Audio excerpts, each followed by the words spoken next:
Revenge on Ex-Girlfriend, Karmic Edition. Well, this is a lengthy tale. I'm using a throwaway account since my Reddit username is well known among my friends. Beginning, my birthplace is India. When I was 10, my father took a job in a little rural town in Australia. It was a disaster. I was short, chubby, brown, spoke with an accent, and had little understanding of the culture. At school, I was tormented by a gang of racist jerks, and life was miserable. Fortunately, I maintained my marks and received a scholarship to study science at a large university in a major city. During my first day of university tutorials, I observed a timid, awkward-looking obese Indian girl sitting by herself. Her name was Rani, and she was also from a little town. She just recently moved up here with her second cousins. We instantly became friends over how awful high school was and how wonderful it was to live in a cosmopolitan city. We discovered that we had many interests and joined the same societies/clubs at our institution: video games, board games, Indian cultural clubs, ballroom, dancing, etc. I asked her out after about a month. She was the first female I had asked out, and she said yes. We dated in private and became each other's first loves, kiss, love, relationship, partner, etc. She moved into my flat after a year of covert dating. Life was wonderful. We never argued, had no difficulties, had similar interests and friends, were continuously attracted to one another, had every day, and so on. It was ideal, simply two lovebirds starting a life together. Problem: after secretly dating for 2 years, we decided to meet one another's families. My parents are Orthodox Muslims, yet they were aware that I would be dating.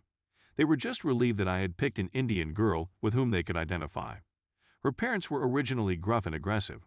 When they met me, though, they fell in love with me right away. The only issue was that they wanted us to marry. Rani and I had previously discussed it. We both wanted to go to medical school after finishing our bachelor's degrees. We both want a family and a white picket fence, but we agreed to postpone our plans until after medical school. However, after meeting her parents and after some soul-searching, I decided to expedite the plan. My aim was to propose to her once we earned our bachelor's degrees in 2 years. We'd be married over the 5-month vacation following university, do some traveling, have a honeymoon, and then start medical school as husband and wife. Meanwhile, I resolved to lose all of my extra weight and become the gorgeous groom she deserved.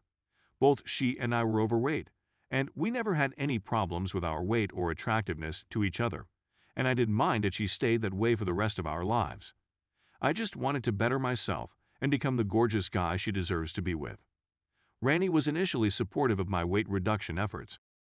She appreciated the new me and the amount of energy and confidence I had.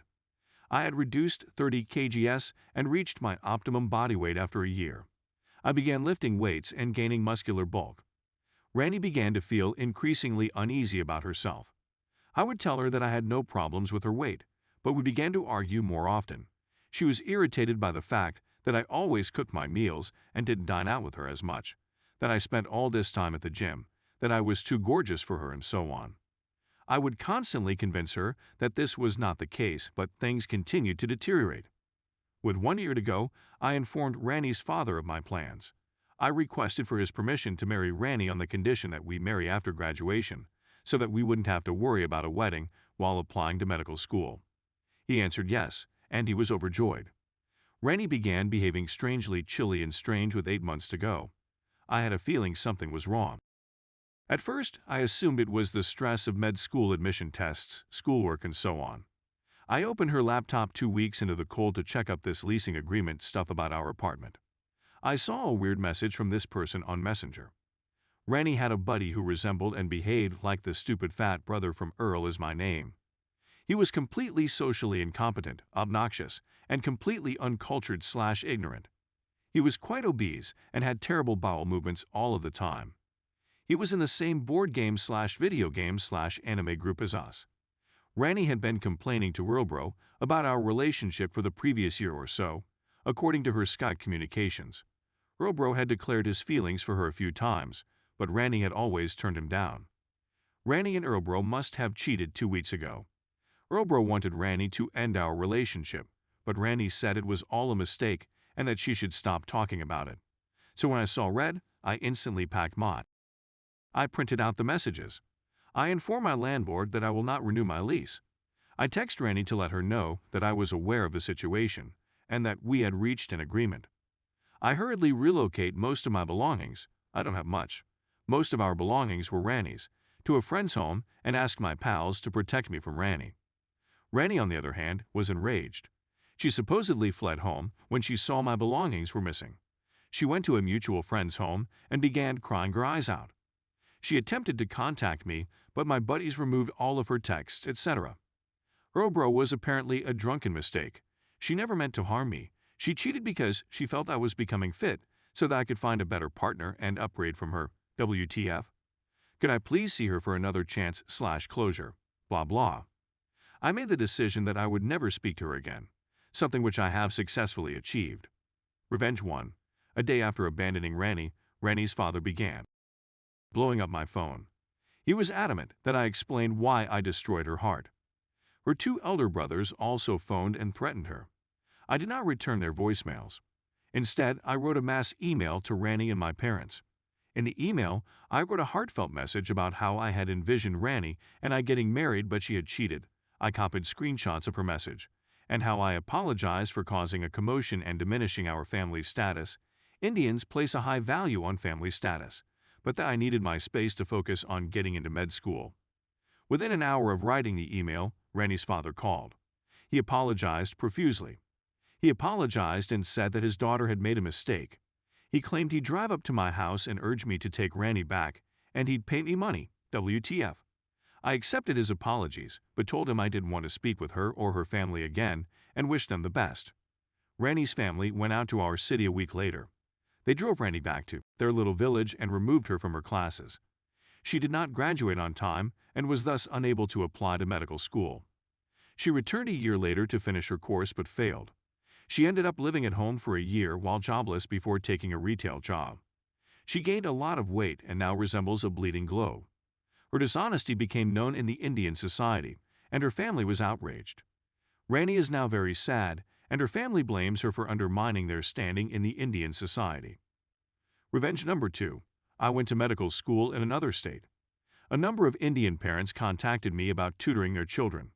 Amina, one of the students I mentored, blew me away. She was studying science and aspired to be a doctor. She was beautiful on the inside and out. She had a lovely grin that brightened up the room. Most significantly, she had a lovely soul. She was involved in her community and volunteered extensively, not because she thought it would help her get into medical school, but because she really cared. I realized I was in love with her after teaching her for a year. I asked her out, but she said no. She said she loved me as well, but she is devout and prefers an arranged marriage in accordance with Islamic law. Despite the fact that I wasn't dating her, I knew she was my ideal lady, so I phoned my parents. My parents and her parents planned our marriage with the understanding that we would be engaged for 2 years until both she and I finished our respective degrees. We began dating as fiancés about this time would I know. Rani and I developed a bucket list of romantic things we wanted to undertake as a couple years ago. Amina discovered the list. When I described the scenario to Amina, she said she loved the list and wanted us to finish the activities with some changes. We hoped to finish the list before our wedding.